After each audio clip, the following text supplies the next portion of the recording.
Number 17. The sun produces many types of energy.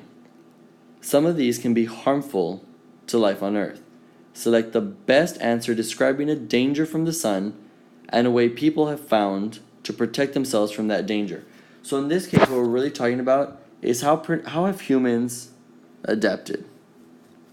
All right, how have we adapted to the harmful energy that we can sometimes get from the sun? We've done various things. So let's look at our 4 answer choices and let's see which one here makes sense.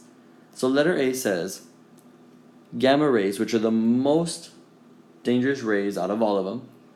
Gamma rays cause damage to cells of living organisms. Now that's not a good thing. That's very harmful. So to protect themselves, people wear lead-lined clothes. Is that true? Are our clothes lined with lead? Have we created that as an adaptation? No, we haven't. So letter A doesn't make sense. Letter B, ultraviolet radiation, also sometimes known as UV radiation, causes damage to cells of living organisms, which can cause certain types of cancers. That's also not very good. So that's the most common radiation we get from the sun. Okay, those are the rays that we're getting from them. So to protect themselves, people use sunscreens on their skin when they go outside. Is that true? If you're going to go outside for a very long amount of time, is sunscreen something that humans have created to help us adapt to these harmful UV rays? Yeah, that's exactly something that we've done. So far B sounds like a possible answer, but let's look at the other ones just to be on the safe side. Letter C. Infrared radiation is produced by the sun and causes things to heat up. People protect themselves by wearing warm jackets to prevent sunburn. Alright, what do we use usually to help us prevent sunburn? Yeah, we usually use sunscreen to help us. So in this case, we don't wear warm jackets. If it's going to be really hot outside and I'm going to go to the beach, I'm going to go in my swim trunks, probably a white t-shirt, because of the absorption of the heat rays and stuff, and put on a lot of sunscreen.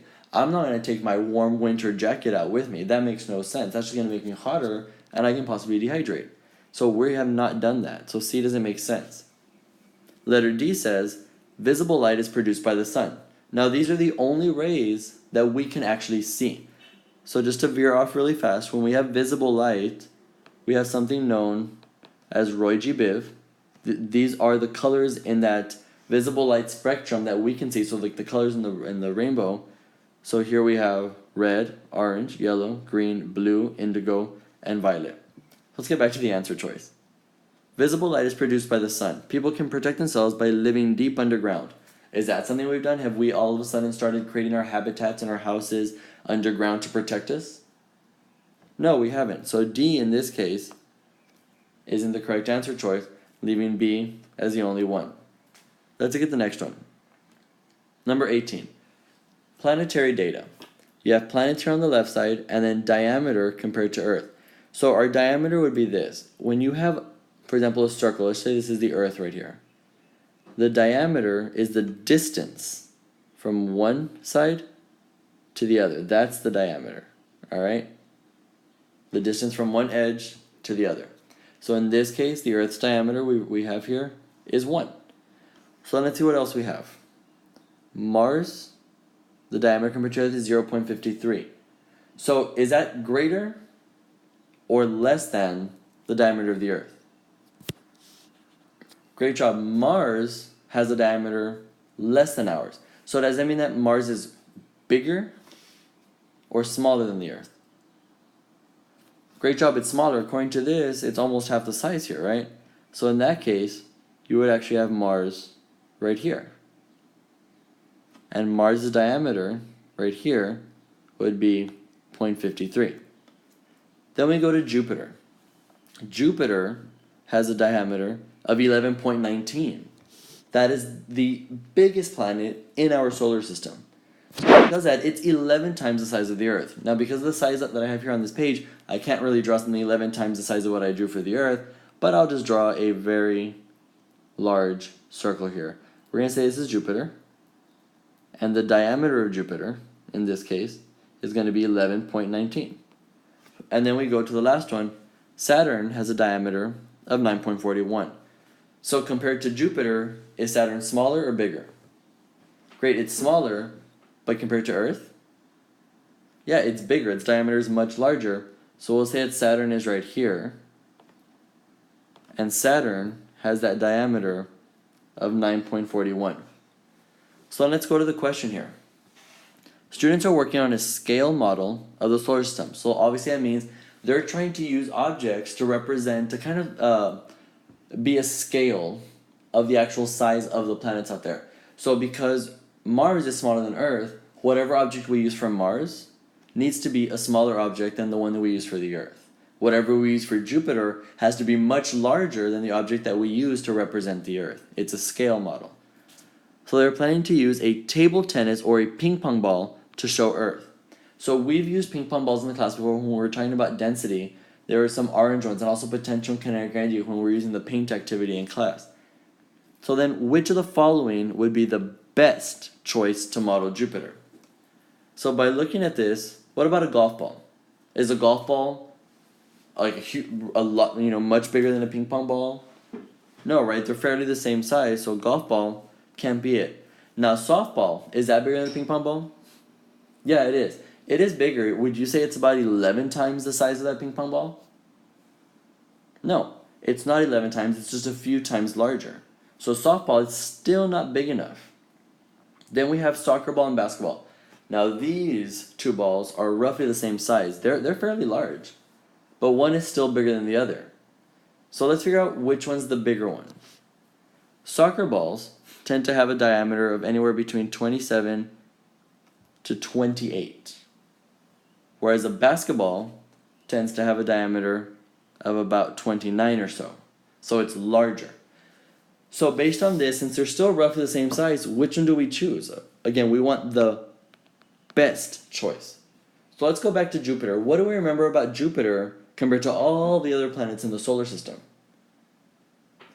Great job. Jupiter is the largest planet in the entire solar system, in our solar system, right? So because of that, the one that would best represent Jupiter in this scale model would be that of the basketball. That is the largest one here in all of our options. Let's go and look at the next one. Number 19. Sagebrush is the dominant vegetation in Yellowstone National Park. What is vegetation? Great job. Your vegetation, those are like, your plants and stuff. Plants, trees, fruits, all that kind of stuff. That's your vegetation. All right? All that green stuff, right? So then it says collectively, all the sagebrush make up blank. So what does it mean collectively? Great job. It's when you put them into one group. So when you put all the sagebrush in Yellowstone National Park into one large group, what would that make up? So now we have our levels of organization here. So let's look at this. A community. What makes up a community? Great job. A community is made up of different populations. So for example, you would have dogs and cats. So you have groups of different species. That's a community.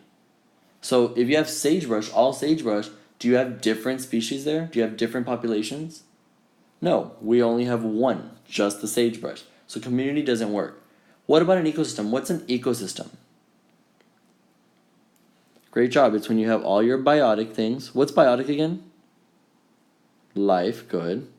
So you have your biotic and your abiotic. What's abiotic?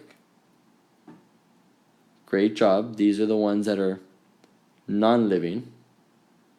And what are they doing though? Because they're not just sitting there next to each other. Great job. They have to interact. So in this case, you have sagebrush. Sagebrush, since it's vegetation, like plants and such, is it biotic or abiotic? Great. Sagebrush is biotic. So if you put them all in one group, do you all of a sudden have things that are alive and not alive, or is it still just biotic? Great, it's still just biotic. So in that case, ecosystem is out of the question as well. Population. What is a population? Great, it's a group of the same species. So in that case, is sagebrush one group of the same species? They're all identical, they're the exact same thing? Yeah, exactly. So population would be our correct answer. Let's go to the next one.